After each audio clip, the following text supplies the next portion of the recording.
Hiya,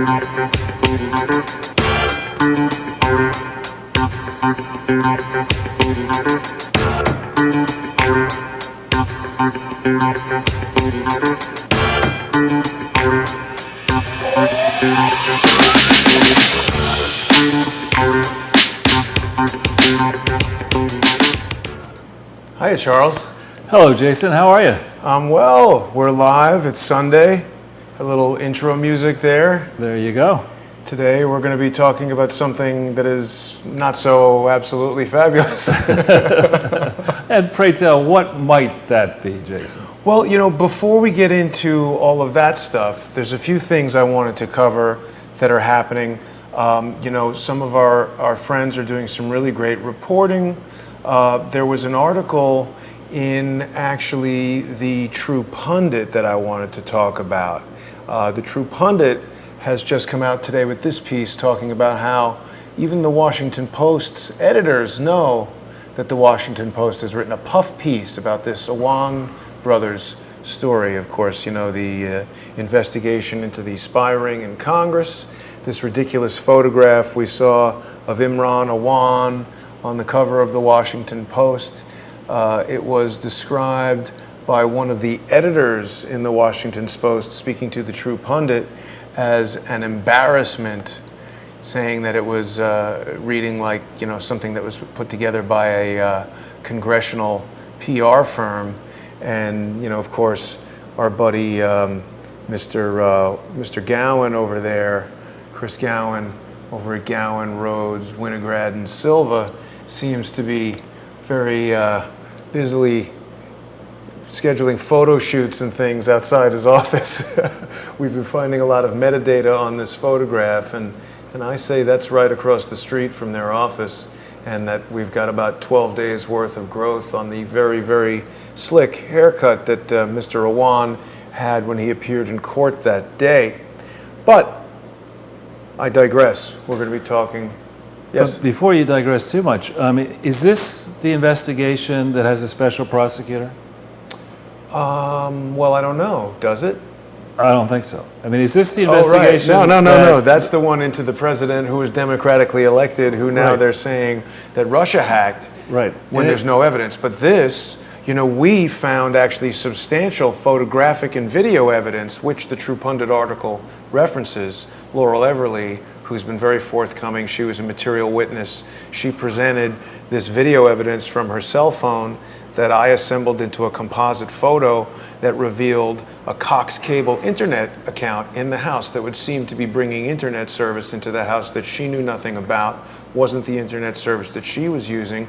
Definitely not proof of anything, but that evidence, coupled with the evidence of Imran Awan having a locked shed that had a cooling unit in it, seems like possible evidence of computer espionage going on there. But according to the Washington Post, that's just intrigue. Right. Now, so I understand this, this scandal didn't involve the former head of the Democratic National Party, did it? I think it did. In the middle of a primary and election campaign? I think it did. I think it did. Possibly at a time when Bernie Sanders was basically stiff-armed, and there was like a Potemkin primary campaign where, all this global warming occurred as everybody went all around the country with these fake campaigns and fake news. And that's not the same Debbie Wasserman Schultz, is it? You're talking about Captain Scrunch, yes. Debbie Wasserman Schultz is this didn't involve, I don't know, how many members of Congress? Well, the number seems to be always increasing. I think it was 80 or possibly more. Debbie Wasserman Schultz has been at the center of what you might call a firestorm related to this whole thing. I believe, we haven't heard too much from her. I'd be really curious to hear what she has to say. I had created an alternate graphic of Debbie Wasserman Schultz with our favorite former First Lady, but I don't want to get too far. Yeah, let's not do that one. No, we don't need to do that. We'll just Captain Scrunch, she was, part of this scandal. Of course, everybody knows Captain Scrunch, everybody's favorite I don't know what, congressional representative. But well done to you for pushing hard on this, and well done for you for maybe gaining some traction. Thank you. Yeah, we've been trying. having a lot of support from the True Pundit, and we really appreciate what they're doing in terms of covering our reporting, and that's been really, really great. But you sent over a bunch of different information, Charles, that you wanted to cover today. Where would you like to begin? Should we start with... The Not So Fabulous place might be a good, if we haven't already had that up there. Yeah, sure. That was our opening graphic. I'm happy to show it again. Sure. Not So Fabulous. Oh, right. You wanted to see that. Boom. Yeah, there we go. So for those of you who may not be familiar with this actual show, Absolutely Fabulous, I would highly encourage you Googling Absolutely Fabulous and watching the real show. In particular, I commend to your attention the Morocco episode, where these are obviously not the real players in the BBC comedy. They're not? No. Oh. But sadly, they're the real players in the American tragedy going forward here, of how you harness celebrity for personal gain, and we'll get into it. But just briefly on the BBC one, so that people who may not be familiar with it understand why we would go here. The two characters in the BBC comedy play these dissolute people who are just glomming onto the system, traveling around the world, not really discharging their responsibility, and they get into trouble after trouble after trouble. And the Morocco scene is one in which they end up going down to Morocco, and one of the characters sells the daughter of the other character into slavery so that they can go out and party, and wow. They go on and on and on. And it's really one of the funniest British comedies ever seen. So the idea here, and what we want to talk about, is to go through some of the details of why it sure appears as if Michelle Obama may be emulating a sad path that really started all the way back. This says March 4th, 1990, but it started in 1989 when Ronald Reagan, who frankly I admire Ronald Reagan and what he did, particularly from 1980 to 1986, but unfortunately, the people around Ronald Reagan convinced him, I believe, maybe it wasn't a tough sell, to take a $2 million speaking fee in 1989 when Japan was at the height of their power. It literally was the last year that Japan was strong, frankly. Their economy crashed after that. Right, on December 30th, 1989, was the Nikkei stock index was as high as 40,000. It's now, I don't know where, around 20 or so, many, many years later. And Reagan, unfortunately, agreed to go over there. It took $2 million, which in 1989 it's a lot of money today, but in 1989 it was a tremendous amount of money. And I would say to my friends then, and I'd repeat it right now, I think it's unseemly for a former president of the United States to enter into transactions like this so near after he was serving in power. After all, these things just don't happen magically. Probably negotiations were occurring, maybe even while he was president. And, if people around the world believe that they can buy and sell, or if we prove to people around the world that the highest officials in our government can be bought and sold for what, frankly, on a global corruption scale are trivial amounts, you end up in the place where unfortunately we are today, where the Clintons would have done what we have documented they're doing, and now what it appears the Obamas are going to go ahead and do. So if we go to the next one,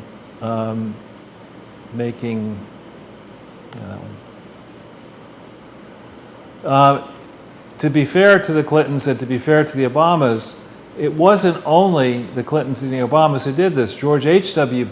Bush, who had more inherited money, more family money, and who made a fair amount of money in the private sector, did sort of the same thing after he was defeated by Bill Clinton. And unfortunately, for optics concern, he gave a speech, yet another speech in Tokyo, where he, instead of taking the speech fee in cash, he took it in stock of this global crossing firm, which ultimately went way up in value, and he sold out for $14 million. This was Global Crossing was a firm connected to Terry McAuliffe and to others. Terry McAuliffe, who's now the governor of Virginia, right? And some say a candidate maybe to be the Democratic presidential candidate in 2020. So I don't want to seem as if I'm only, because I'm not, only picking on Democrats. Right. I think people who end up in the highest office on the face of this earth who serve all of us in this country as president, and who may make too little by way of compensation when they are president, I don't think should go off, in their post-presidencies and engage in this type of behavior. I just think it's very bad. I would argue perhaps it's time to revisit whether we're paying presidents enough when they are, and these high officials enough when they are in these complicated jobs serving us in the public service.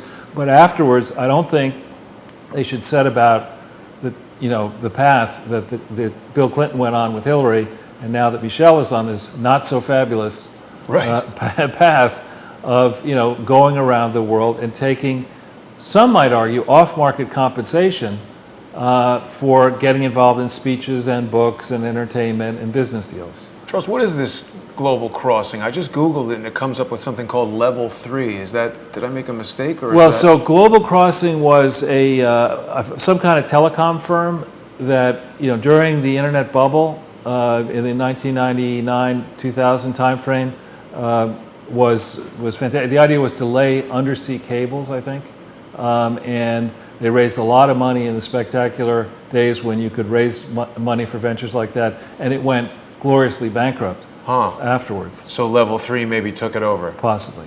Now, does this have anything to do with the undersea cable that, I remember hearing a story about how when Ronald Reagan was the president, one of the greatest sort of triumphs of the CIA, DARPA, clandestine kind of Cold War was the development of this special submarine that they had, I think, only one or two of these. Glomar Explorer. It had a tank in it where the thing would go underwater, fill up, the tank went out, and put this tap on some undersea cable, and they were listening to everything from the Russian Navy.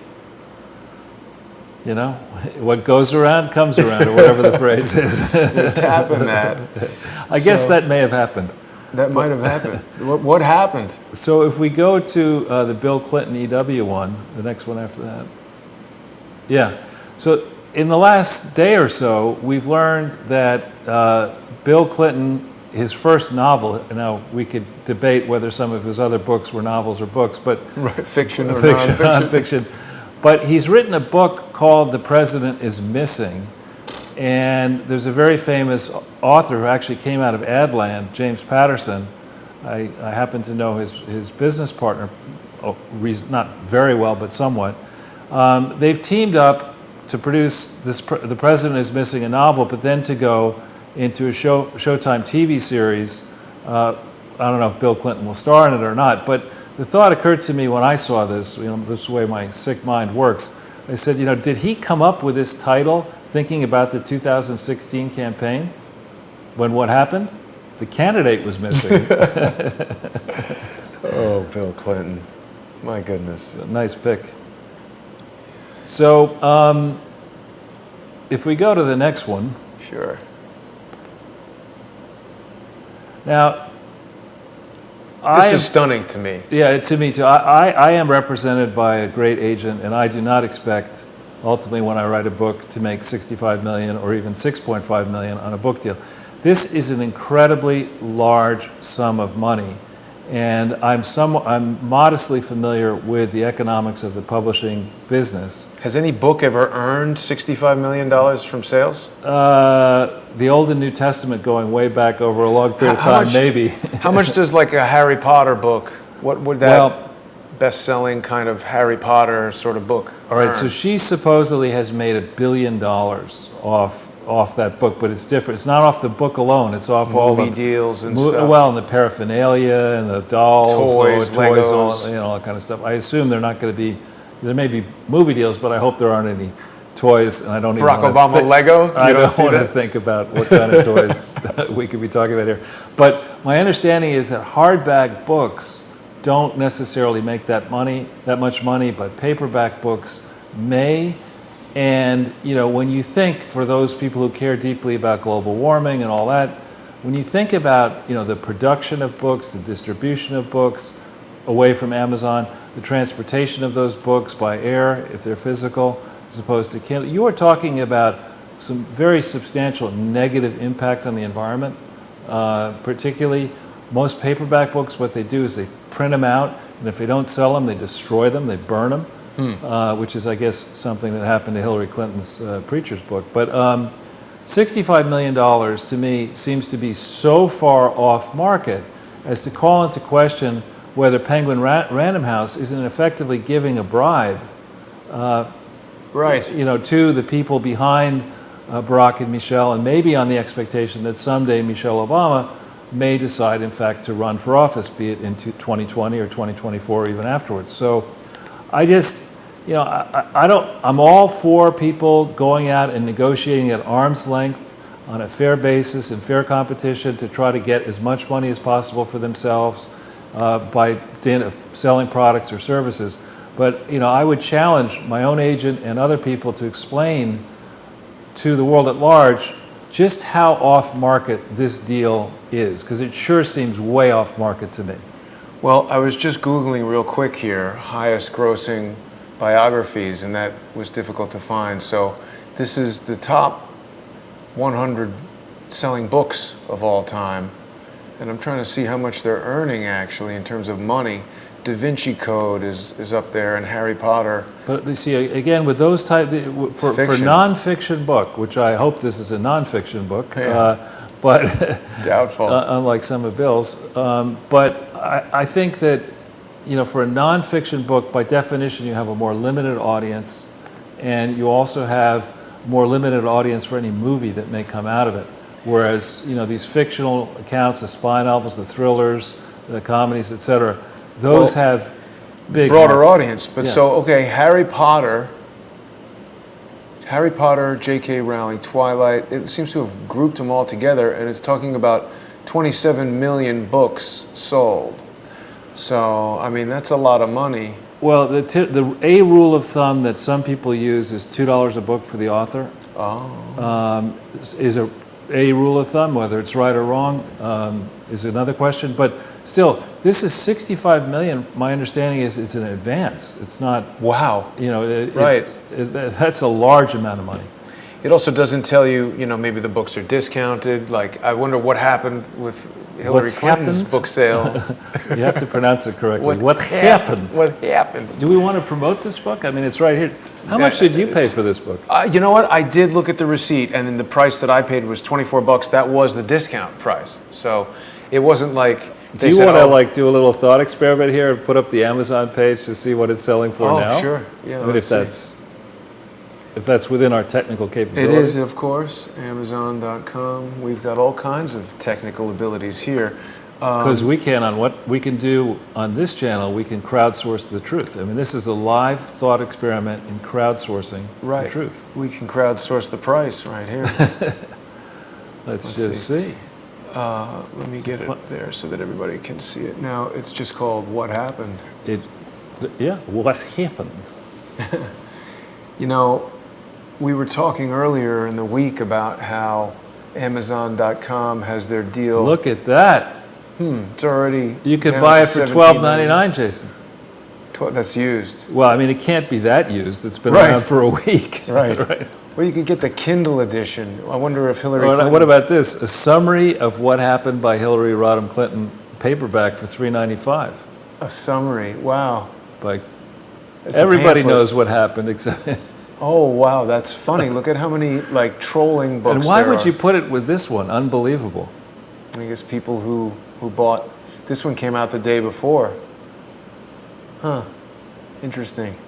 How are the reviews going, by the way? I think you go further down. Well, they deleted all the negative I'm just wondering, reviews, but right? further down. Wow, there's a lot. Oh, look, it's really high. Let's see what the most popular reviews are saying now, several days later. What is it now, 13 days later? I mean, somehow they're all positive now. But I'm just wondering what the ones are that are featured. Let's see. If you go just a bit further down, Top customer reviews. 14,000 people find the first one useful. But look at this. This person says their review keeps getting deleted. Wrote a verified purchase review. It's been deleted 3 times. If Amazon doesn't like what I have to say, don't ask for input. That's pretty funny. What do you think of that, Charles? I just think it's... I don't think we know yet what happened. What happened to the review? 2 stores. Tells more about Hillary Clinton and the election. pretty much sums up the book. Amazon wiped out negative reviews. But look at the number of people who found all these one-star reviews helpful. 14,757. Wow. 8,000. Try again. I put her exactly as bad as you thought it would be, except a tad worse. That's funny.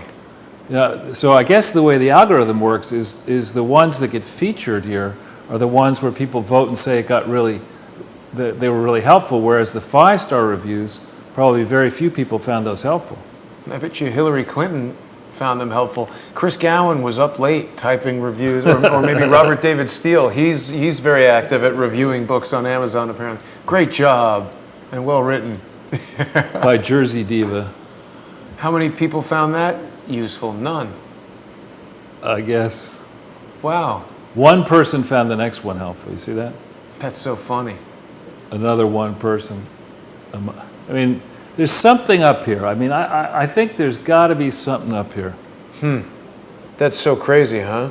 I think you know what it is, Jason. I think the people who are investigating the Awan scandal are too busy writing these 5-star reviews. Yeah. And the people who should be investigating, Right. are doing the 1-star. I bet you Sean Boberg at the Washington Post is busy writing a lot of these 5-star reviews. I was thinking, this is why I brought up Amazon, because Amazon owned by Jeff Bezos, Washington Post owned by Jeff Bezos. Ridiculous article appears in the Washington Post that the editor of the Washington Post says is an embarrassment. I was thinking maybe Sean Boberg could get a job stocking shelves at the Amazon.com owned Whole Foods. Is he a robot? I don't or a know. drone? Because I think that's what you have to be now. To stock the shelves? Yeah, it's possible. All right, but we digress. So let's go to the Guardian story. The Guardian, yes. Now, our friend Craig Murray didn't have too much to say about the Guardian that was positive, if I recall correctly. I think he said sometimes it's telling the truth. Well, but nonetheless, the thing about the Guardian that's interesting is that the Guardian is a hard left English newspaper. Right. And again, we get to this question of $400,000 speaking fee for Barack Obama. Now, again, I have no problem with people negotiating in good faith in a competitive world to get as much as they want to get for speaking fee. But I think the American people deserve to know we are paying for his office and for Bill Clinton's office and George W. Bush's office. Wow. Why is it reasonable that a former president of the United States would command a $400,000 speaking fee? How does that compare to the market? Forget Bill Clinton, forget the former presidents. To just normal human beings giving, do Nobel Prize winners talking about their cures for this disease and that disease, what do they get? I don't know. To go down the list of truly famous people who are distinguished in their, not political careers, but in their 10, 20, 30, 40-year professional careers, global, world beaters, what do they get for a speech? And is this speech that Barack Obama is giving, and that Bill Clinton and that Hillary Clinton, and I don't even need to bring up the world authority on, I'm not going to say what, Chelsea Clinton speech fee, are those fees for speeches that are custom tailored to each audience? Are they different? Or is it just the same old tired speech, trotted out to a different audience geographically around the world? And I think, this is something that to me strikes me as being the combination of a $65 million book deal and $400,000 a crack for speaking fees, doesn't tell me that Barack Obama is a man of the people or a community organizer anymore. I think he's a wealth chaser. He's in the, not the 1%, not even the 0.1%, but the 0.01%. And, hats off to him if that's the way he wants to go. But how do you manage your public, how do you manage yourself in your center if on the one hand, you're projecting yourself as a progressive community organizer trying to lessen inequality, when in your real life, you're creating more inequality every second that you open your mouth? Well, I mean, like you said, if somebody wants to pay Barack Obama $400,000 to speak, I guess it's tough to say that he shouldn't be allowed to do that. But why should the American people, if we're supporting the president, an ex-president, and paying for his security detail and paying for his offices, as you said, and their library and all that, I think if they're earning a certain amount of money specifically on the basis of being president, certainly nobody was paying Barack Obama $400,000 to speak before he was president, so he should be able to pay for his own office out of that 400 grand. Exactly, and when it comes to the topic we're going to bring up next, his presidential foundation, Right. The real question here is the public does have a right to know, in that he's got this presidential foundation going, how many of the donors to the Are presidential, well, that, and how many of the donors to the presidential foundation are also paying him these speaking fees? Because that's something that absolutely needs to be disclosed in the tax filings, Right. the federal, state, and international tax filings of the Barack Obama Foundation. And you know, Charles, the interesting wrinkle that's come up now that, you know, back in the day, obviously, first ladies weren't realistic candidates for president, but now that we're in a modern world where women have hopefully professional equality with men and can run for president, as we saw in the case of Hillary Clinton, and be serious contenders to win. You know, part of the subject today is, will Michelle Obama run for president? There are plenty of other very eligible female candidates. So now we've got this situation where a husband could be the president, the wife could be the president, the children could then be president. It seems to demand some additional rules. Like, I thought the United States of America was formed to escape a monarchy, not to create new monarchies. So we might need some new laws for some of that stuff now. Well, maybe we're having buyer's remorse about, you know, losing out on monarchies. Maybe that's what we really want. You know, that's we want a possible. Clinton monarchy, but you make a excellent point, particularly looking at Donald Trump's experience. I mean, Donald Trump Will never. Melania run?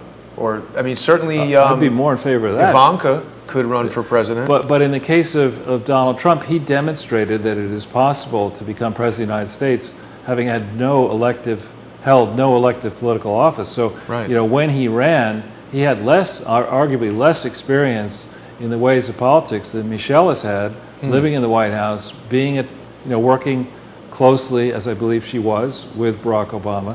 So it's not, I know the standard thing for politicians to do is to say, oh no, I'm not interested, I'd never consider doing that, as they make the soft, quiet fundraising campaign to try to put the money together. But you raise an excellent point. Is this Barack Obama Foundation being used as sort of a stepping stone, as a slush pot, to create the option for Michelle, if that's what she wants to do, to run for president? Right.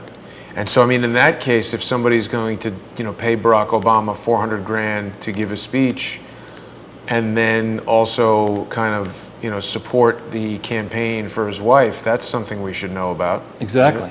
Exactly. So we could maybe go to the next one. Sure. Let me get there. So we've got a little bit of a new setup compared to what you had last week, Charles, because now I've got an additional monitor that I hooked up. There's been an upgrade to the software that runs the switcher here, so I can, the computer can inherently accommodate many, many monitors, and that allows us to have multiple screens up. Well done. So here's a news flash that just happened. There was, unfortunately, for Barack Obama, the people in Chicago are getting to be quite concerned, some of them, about the impact that this center is going to have on traditional African-American neighborhoods around the presidential library. So on the one hand, the first question is, will the construction of this new facility gentrify the neighborhood and push out longstanding families? Which then brings up also the question of, is this about what we were talking about before? Is this about, following the arc of Barack Obama's early career, where he really cared, in theory, about downtrodden people to try to make their lives better? Or is this now about, giving a platform to the Obama family so they can add to their mansion collection and fly around the world on expensive vacations and accumulate a lot of wealth? Well, I think he cares more about kite surfing with Richard Branson now than some of that other stuff, right? It's a good thing he went down to Necker Island before the hurricane. Yeah. So people are beginning to bore into this issue, as they should, and I will predict that, what's going to happen here is that the people who care about presidential foundations like we do, over the course of, are they run properly from an economic standpoint in accordance with law? There are going to be some people concerned about that. But Wow. in addition, there are going to now be people. Boy, that looks like a large garden, doesn't it? I mean, that looks really nice. Is this going to have a restaurant in it called 44? Four, I guess. And are they going to use the same landscape gardener? Because I tell you, the design for that landscape gardener on the right that you see over there on top of the building, that looks a lot like the one in Similar. Little Rock, huh? Right, and wasn't our friend Stuart telling us that there's something in particular about rooftop gardens, or the cost per square They're expensive. inch of rainfall or whatever? And in Little Rock, my understanding is the climate's a little bit different than Chicago. I mean, Chicago, you're not going to want to be going on that that rooftop garden or outdoors from like November 15th Oh, it's going to be freezing, right? to maybe March 31st. Some were also mocking this idea as it looks kind of like a demented pyramid, or like the side view of the Sphinx's head. But anyway, I've got no problem with Barack Obama having a presidential library. I think he should have one. It should be one that... Why doesn't he put it in Hawaii? I think Chicago will be easier to get to. But I think if you're going to have a presidential library, it should comply with the law. It should be an authentic presidential library in every sense, in that it's got to comply with the presidential... well, we'll get to some of these laws that it's got to comply with. So there's a controversy brewing on this, with more to come. Wow.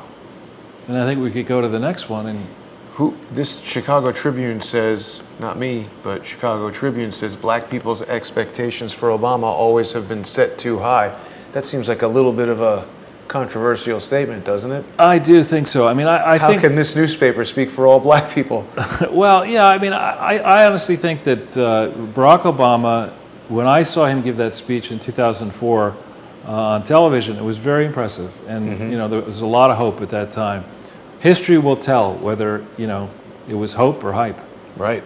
So Okay. on the subject of presidential libraries, at your leisure, you crowdsourcers and those who watch this can go and look at this site, which is actually very good. And it gives you a sense of what a presidential library is supposed to be. It's supposed to be a place that houses the records of the presidency. And the law we'll get into in a second was set up to allow donors who want to lessen the burden of government to contribute money to build a library, so that it can then be turned over with an operating expense endowment, a capital endowment, to our National Archives, so that we can have multiple facilities scattered around, this one in Chicago, Little Rock, various other places, Texas, and scholars who want to go in and look at the records that were created during the tenure of a president can do just that. They can go to these places and they can study it. So the rules are actually pretty strict on how these are all created. If you go to the... Well, I think the George W. Bush Presidential Library should be just all coloring books and Oh, stop it. My stop Pet it. Goat or whatever that book No, was that he was no, reading no. on September 11th. No, much as I have issues with George W. Bush, I think that, people who know, I've never met him in person, but people who know him say that in person he's not stupid. Is he a rocket scientist? No. Is he as smart as Al Gore? Yes. I know you're not going to hear me saying anything good about George W. Bush. All right. So if we go to the next one.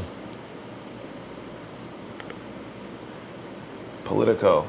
Yeah. All right. So here was an article, wondering about earlier this year whether Barack Obama would actually change the way, bring some real hope and change to the ways in which these presidential libraries are run. And if we think about it, I mean, I happen to know a number of years back that Harvard, which of course has the great library, the Widener Library and multiple satellite libraries, went through a process in the 1990s of thinking through, how would technology change the way in which books are stored and documents are stored, and there is a school of thought, particularly in the climate conscious crowd, that we don't necessarily need to build multiple new buildings, that there are a lot of existing buildings that house books that could be scanned electronically, and that you could actually make the footprint of these libraries a lot smaller, or even indeed eliminate a lot of them. So there was some hope initially when Barack Obama began his post-presidency that maybe, he would be a force for good and do things differently. But I'm sad to report here, as we will get into in some depth, that it sure doesn't look like it. Yeah. Indeed, he may be even sloppier than the Clintons have been in the way he's now setting up this library. Now, Barack Obama, I do believe, is very intelligent. Whatever you want to say about him, he's a very smart guy. So I don't know if it's sloppy or intentional, but at this point, I think Barack Obama, the only change he's looking for is all the $100 bills he's stacking up. He's got to make some change to be able to spend those. I don't think $100 bills enter into the, I think we're talking more like $400,000 and up. $400,000 bills. He needs to make some change for that. So if we get into the next one, all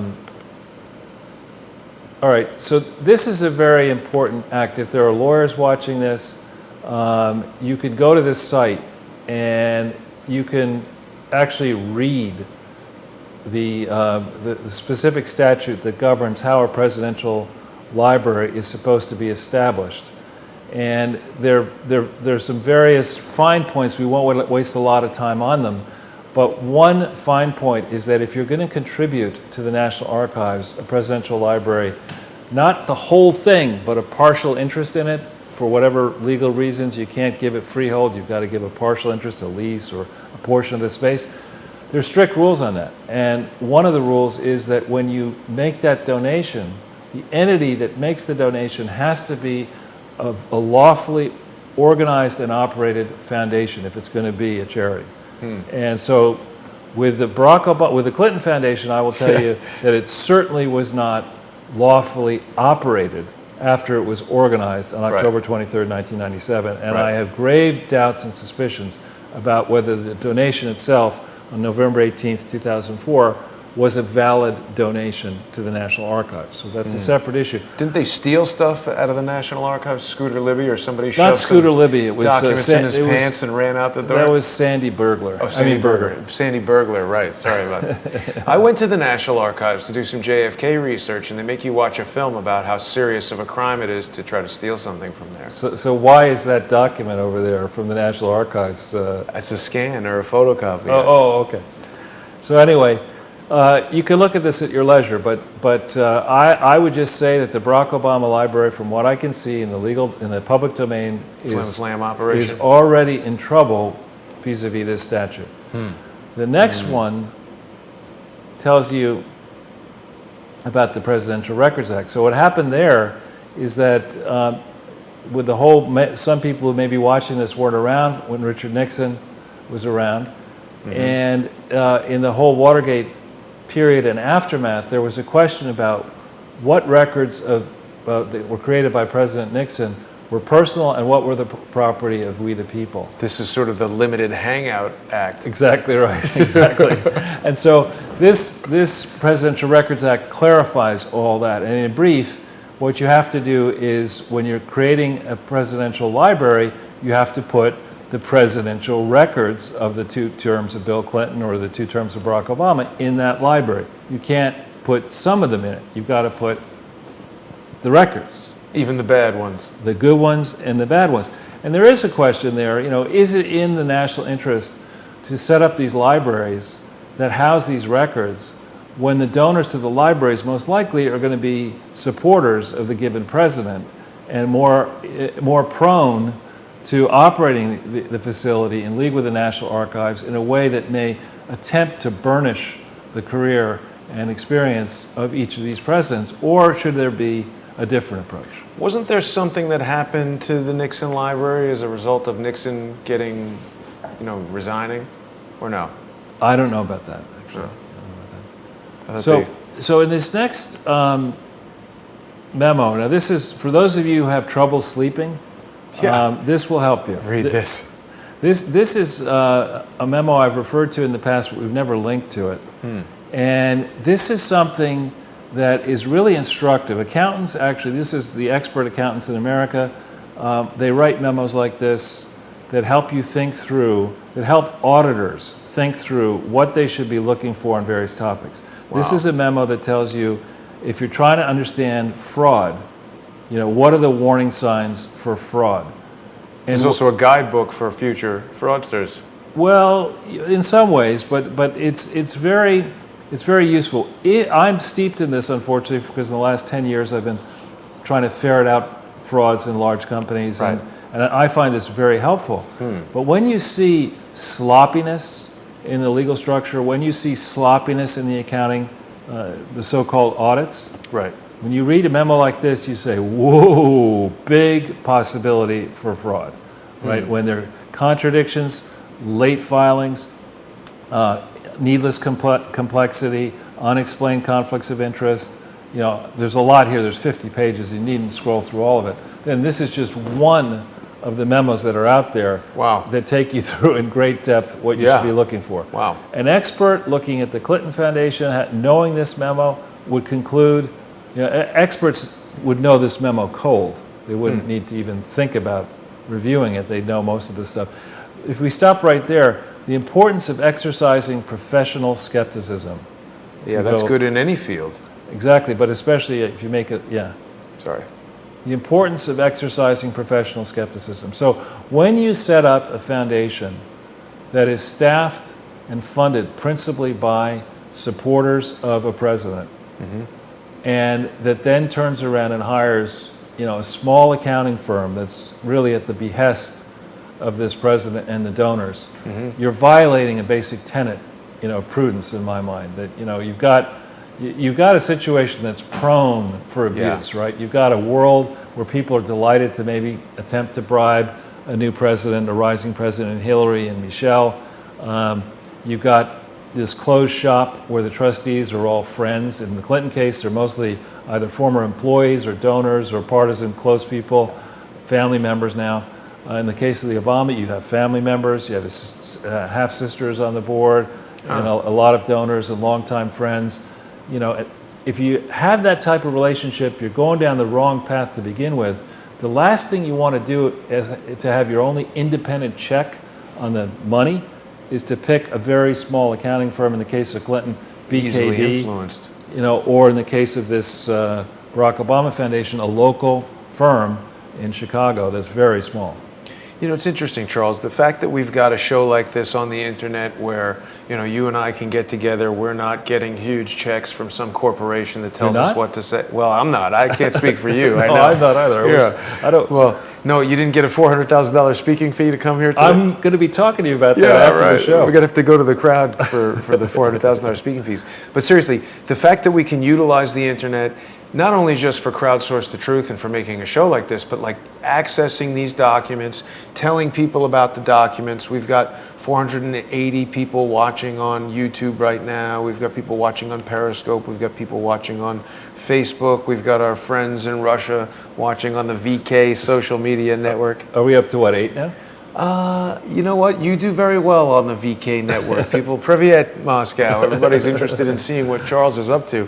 But some of the stuff was getting like 10, 12 views. 10 views. That's I mean, huge. you know, in Russia, you That's know, huge. maybe it's like Putin and Kislyak And Anna Chapman. and Chapman, people over there. Maybe Edward Snowden could be watching on the Who VK knows? social media network.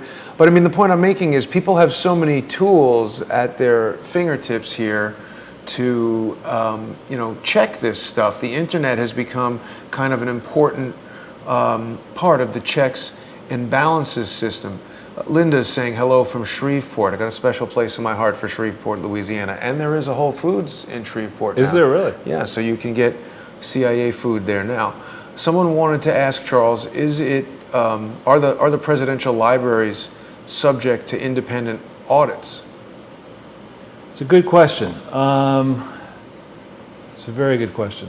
So the presidential libraries, if they're part of a foundation, absolutely have to produce a legally compliant audit. Has anybody ever done that, though? Yeah, the other libraries, most of the other libraries do in fact do that. But I would argue the Clinton Foundation has never done it. And sadly, it seems as if the in quotes audits that the Barack Obama Foundation have produced so far do not appear to me to comply with applicable laws. When is that very impressive looking Obama library building going to be constructed? We want this, actually. That's the next one, right? Yeah.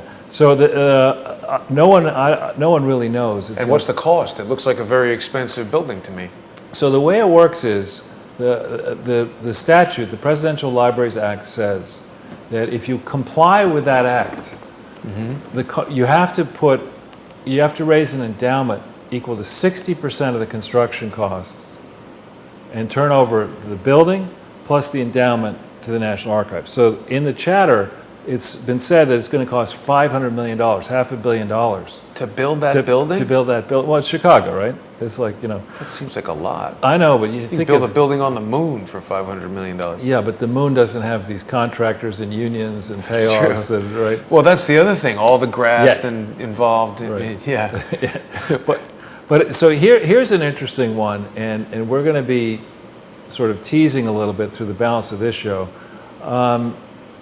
Not enough yet has been studied about this transition that occurred the day before St. Patrick's Day 2011, when the Clinton Foundation surreptitiously moved a portion of its office space down to office space in the financial district at 77 Water Street without notifying in the charity filing department, the New York State Charity Filing Department, that they were making this move. I find that hard to believe they would do something without telling anybody. But this is from March 2011. Right. While Hillary Clinton was still Secretary of State, while they were putting together the papers for 2010 for the Clinton Foundation and the various spin-out entities, the Clinton Health Access and other things, while they were putting all this stuff together, while they were officially operating the Clinton Global Initiative, soliciting money from people around the world, they made a decision to move out of the Harlem office space into space, I think, on the 18th floor of 77 Water Street. Now, I don't want to place undue significance in the fact that the landlord was Goldman Sachs.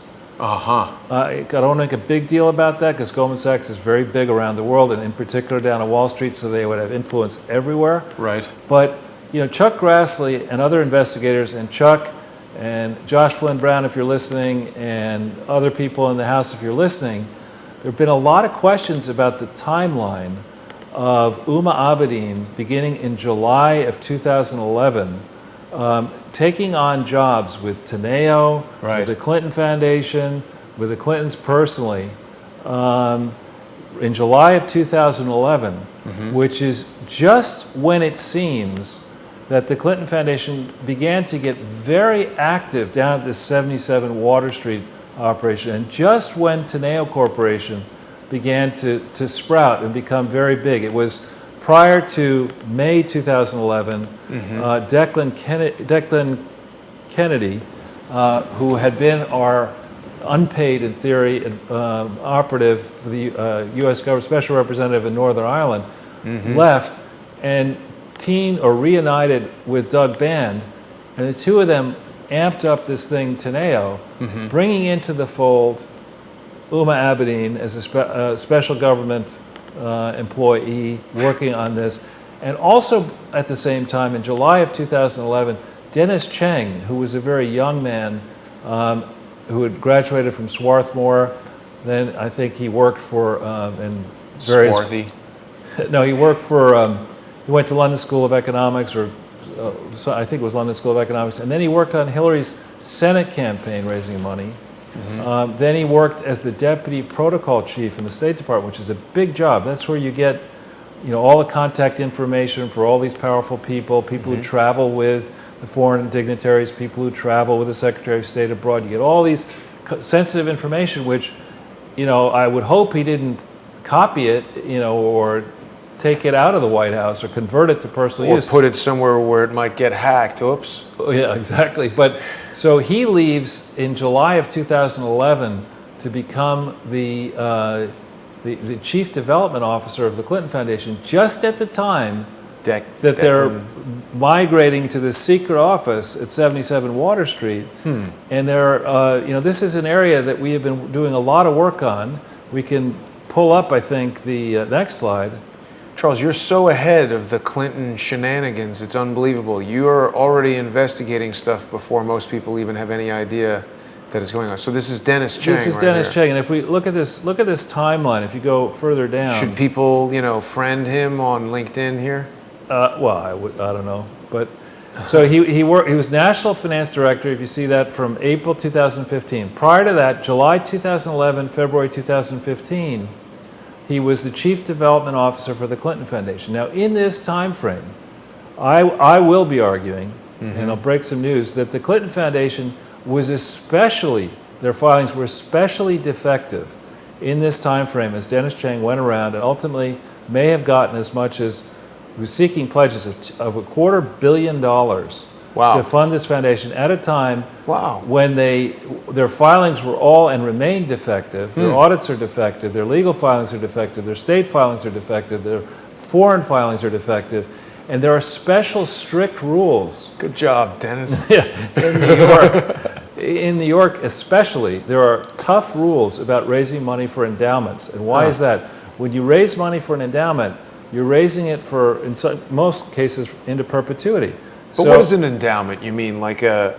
So Jason Goodman decides to endow Crowdsource the Truth into perpetuity. You write a check for $1 million into a foundation, let's say, and that capital sum sits dedicated inside the foundation through its perpetual existence, and that capital sum cannot be eaten into. You can't use that temporarily for a loan.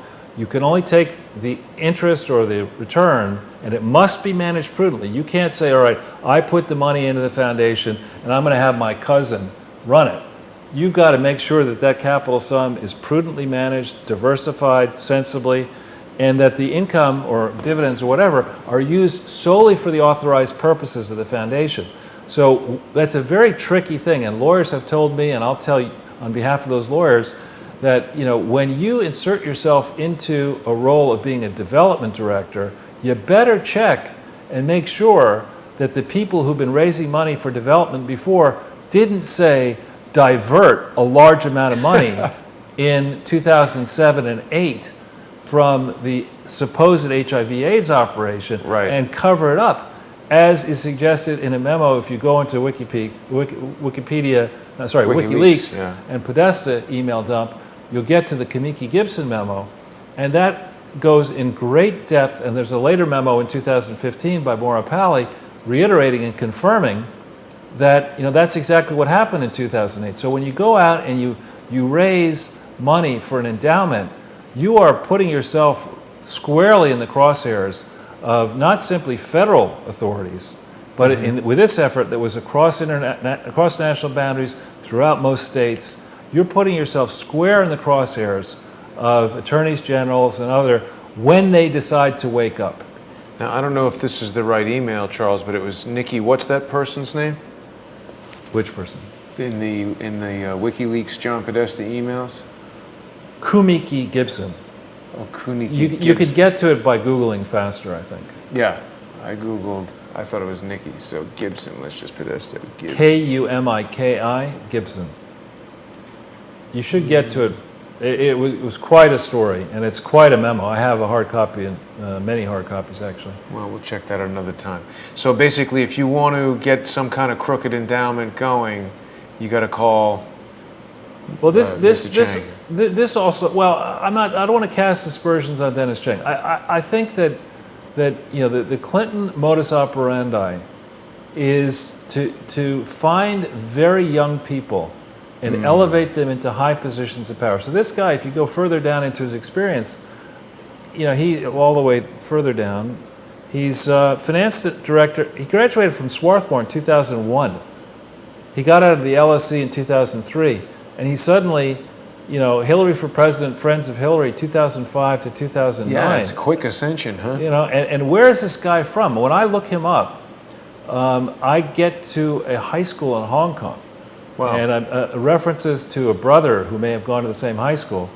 That doesn't necessarily, he could be an American living in Hong Kong. He's got limited interests.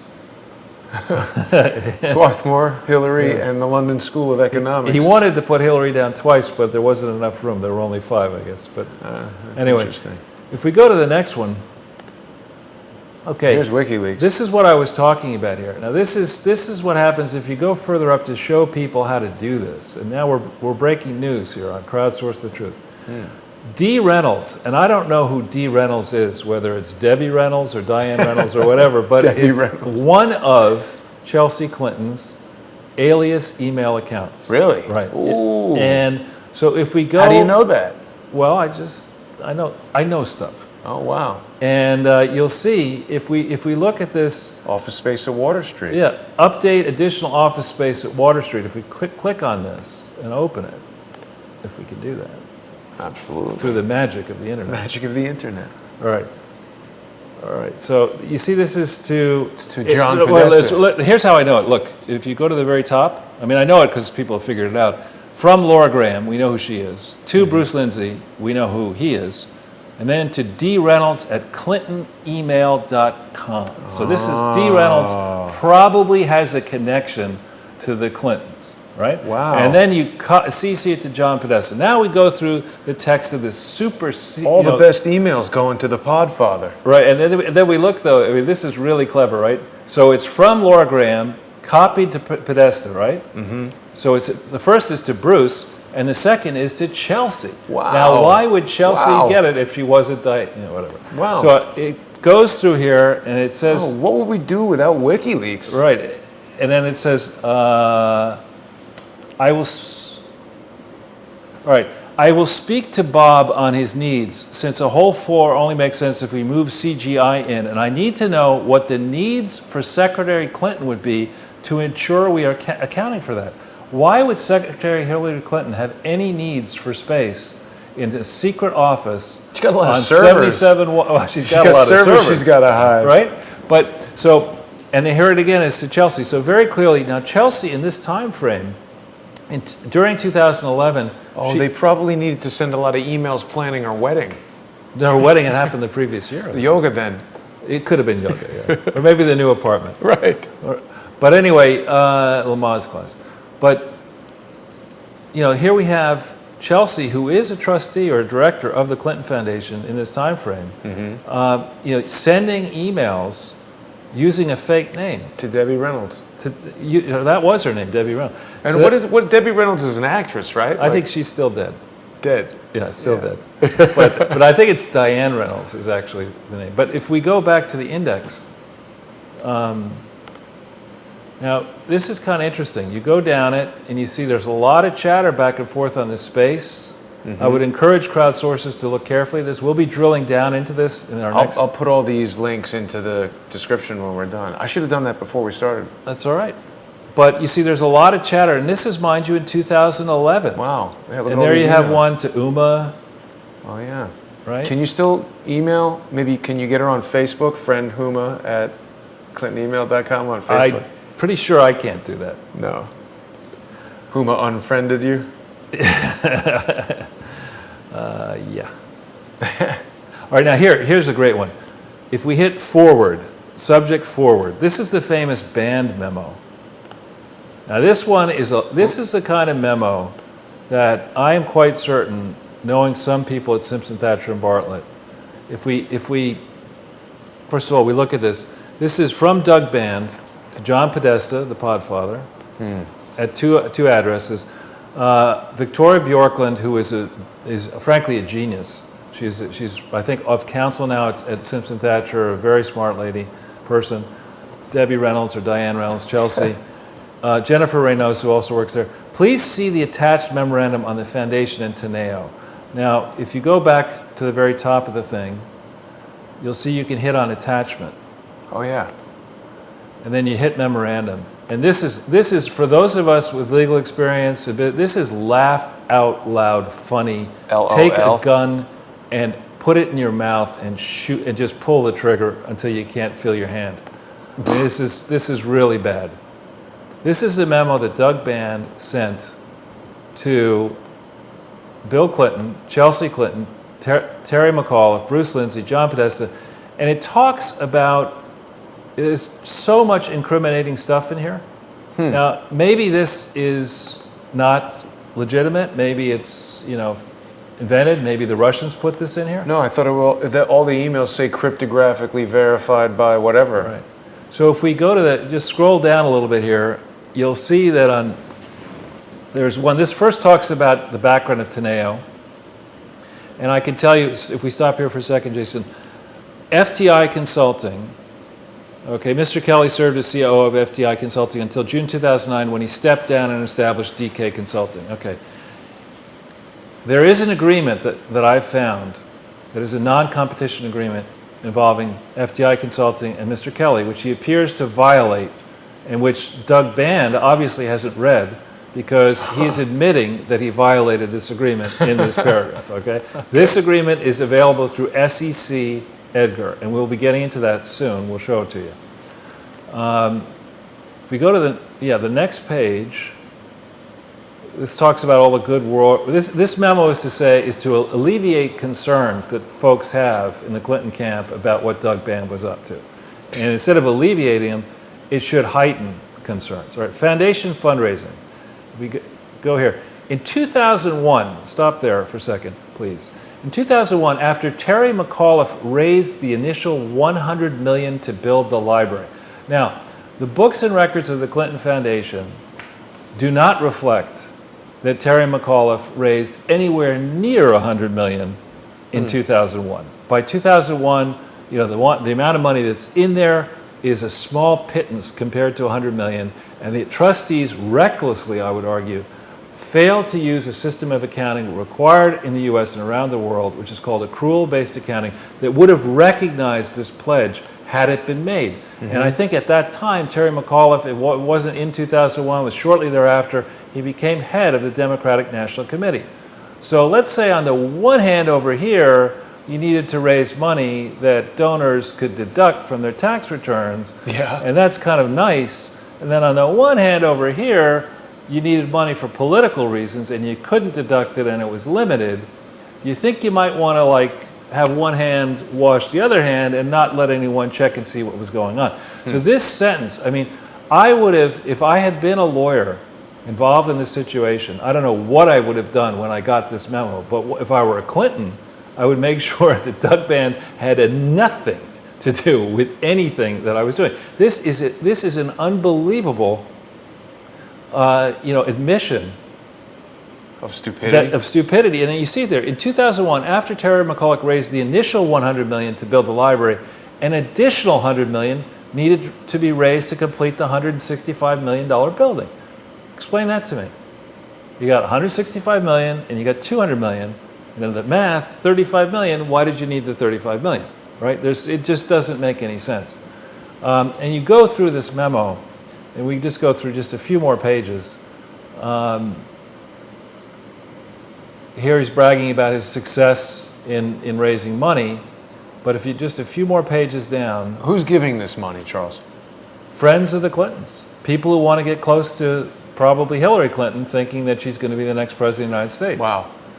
Yeah, so I mean, that's the thing. If the Obama Foundation is doing something similar, I think a lot of people think it is possible that Michelle Obama could be president. And she's young. It doesn't have to be 2020. It could be 2024, 2028. How old is Michelle? Is she 50? As far as I'm concerned, when a woman turns 40, she's 40 for the rest of her life. So I don't want to. The point is, I mean, the next 30 years, she could be running for president. So in here we see Teneo was established in June 2011. Large number of clients. We encouraged our clients to contribute to the foundation. Now, if you're going to raise money for the foundation, you have to file paperwork in different states. You have to become a professional fundraiser.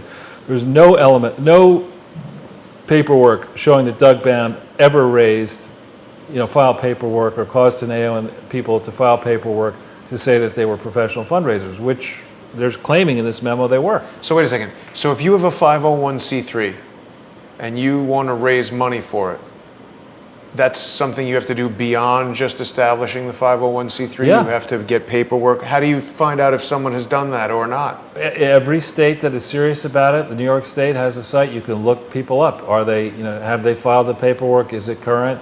Every state has slightly And different rules. by corporation, by the 501c3, you look up that 501c3 on that New York Charity Well, Bureau actually, site. you would look up the fundraiser, and the reason for that, we're digressing a little bit, but the reason for that is it's standard practice for carnival barkers to go around the world and say, I'm raising money for the Clinton Foundation. Right. So New York's wise to that, and if you're going to raise more than a certain amount of money, California's wise to it. Now, we'll switch. You've gotten to this page, leveraging Teneo for the foundation. It's their favorite thing. Now, I mean, look at this. They're saying, below are Teneo clients who are either new to the foundation or previously had a more limited giving relationship. As Teneo partners, we have solicited, without registering, our clients to contribute or to increase their contributions to the foundation. Here's the Coca-Cola company giving $4.3 million. They have a limited giving relationship. Right. But the point here is, there's strict rules. If Coca-Cola is giving money to a foundation, the first thing Coca-Cola needs to make sure is that the foundation is validly organized and operated, which it wasn't. And if that being the case, that it wasn't, if I'm correct, Coca-Cola has a small problem. It's a big company. Right. The next issue is, however, if Coca-Cola is deriving any kind of benefit from this association, for example, by teaming up with Alliance for a Healthier Generation, a 50-50 joint venture with the Clinton Foundation to promote the sale of Coca-Cola products around the world. How is that You would helpful? have to disclose that in the Alliance for a Healthier Generation paperwork, which they haven't. You would have to disclose it if it's a Clinton Global Initiative thing. You'd have to disclose it. You'd have to disclose it in each of these different subsidiaries. So, this memo is pretty long, and frankly, is an embarrassment.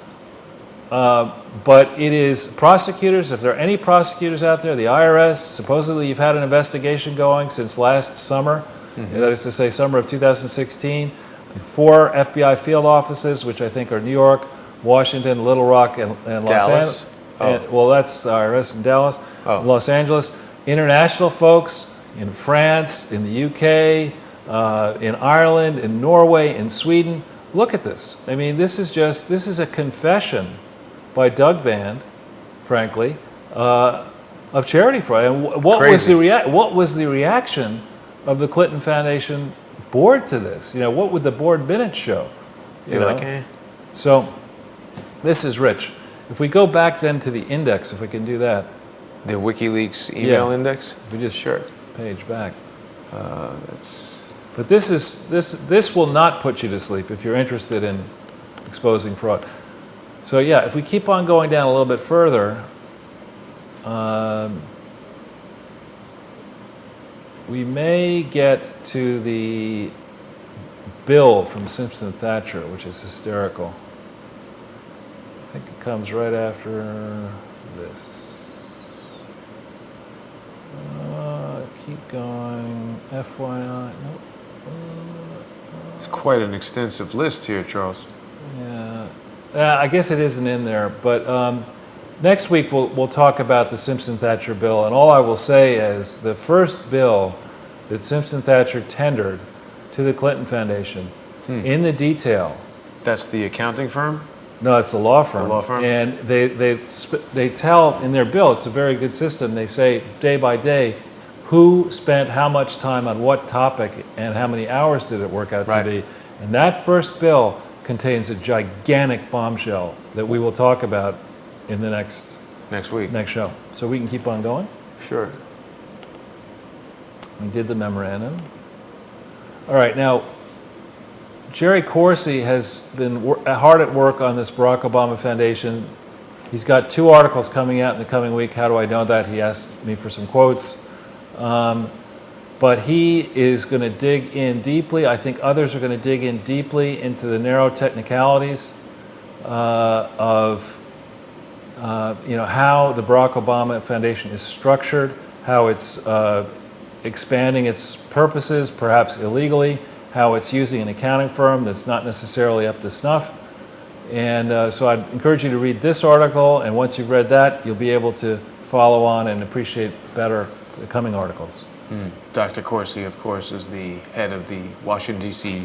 Bureau for InfoWars. Yes, indeed.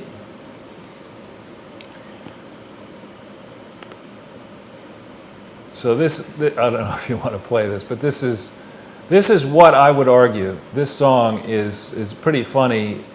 It's reasonably short, but it has. It's going to wind up monetizing the video if we play that. All right, then don't play it. But at your leisure, go to it and watch it.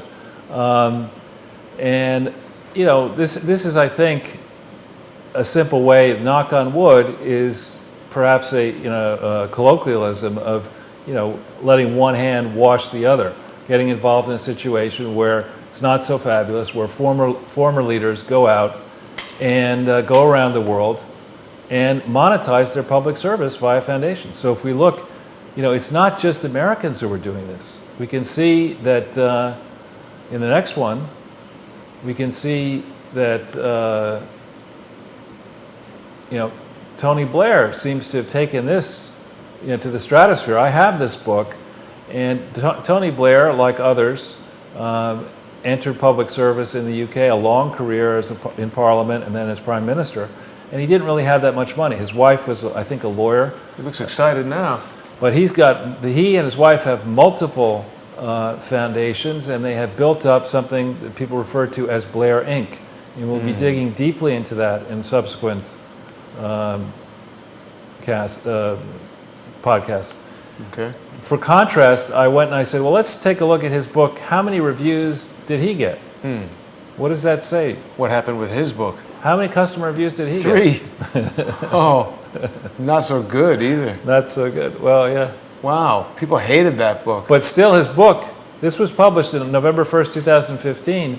It's still more expensive than Hillary's. Well, it's because it's in pounds, right? They gotta.